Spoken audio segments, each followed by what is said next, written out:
and come back by that state. Sometimes it's matrimonial property disputes. These days there's a lot of very feisty divorces and matrimonial property disputes. So that becomes a risk for their portfolio. Sometimes it's succession. If you've not done your estate planning well, then the wealth cannot grow. Today I was in a meeting this morning where one of the investment managers was telling me the biggest risk we're having is as soon as the founder dies, all the wealth is withdrawn, and all of it is, well, if it was a fixed deposit, all of it is withdrawn and divided between people, and you cannot account for it in 2 to 3 years. So the wealth is dissipated. Yes. There's a lot to unpack here. Very many things. Tell us what you're thinking. Yeah, because one of the things I want to come to is wealth and richness. What is the difference? Because some people are like, am I part of this conversation? Am I wealthy? What's the difference? We'll get to that in a bit. But as we do every day, today's quote is by Michelle Obama. She said it during the Democratic National Convention in July 25th of 2016. There was a lot of attacks going on at the time. There was a lot of insults. There was vitriol. And when she came and took the podium, she said, when they go low, we go high. Do you remember that? Yes, I do. Yeah. What did you take from it, and does it inform anything that you do even in your career? Okay. So first let me start by saying there's a variation of that. When they go low, we pick the shovel.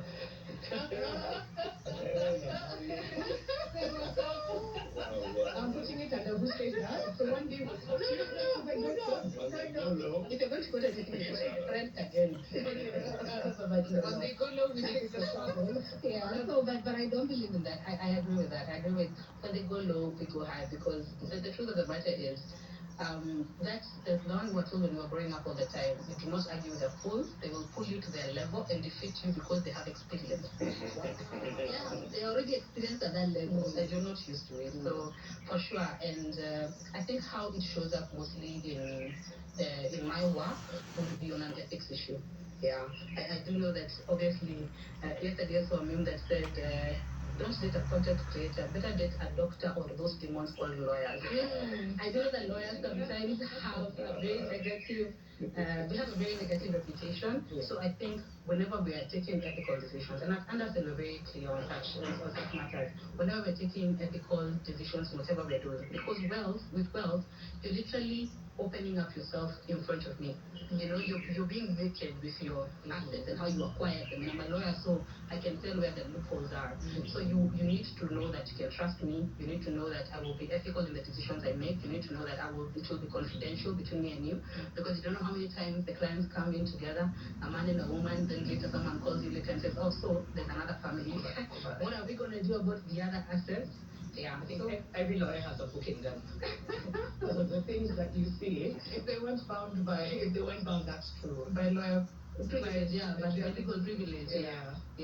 So just going back to the definition of wealth. From the very basics. From the very basics, because some people want to engage, but they feel like, and we were talking about it earlier, what I have doesn't constitute wealth, but what does? So as I said, in my view, we could Google, but in my view, wealth is the list of assets, net of liabilities.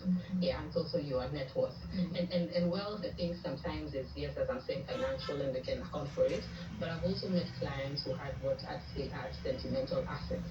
So you find one thing in the family, an heirloom that is of not much financial value, but the way we are treating it in, say, there's the planning documents or how it needs to be handed down or how it needs to be held is very significant for that family. Yeah. So that happens especially with Indian families. Sometimes we have some assets that are very special and have to move down a certain way. But in my view, that's the simple definition of whatever you value. So,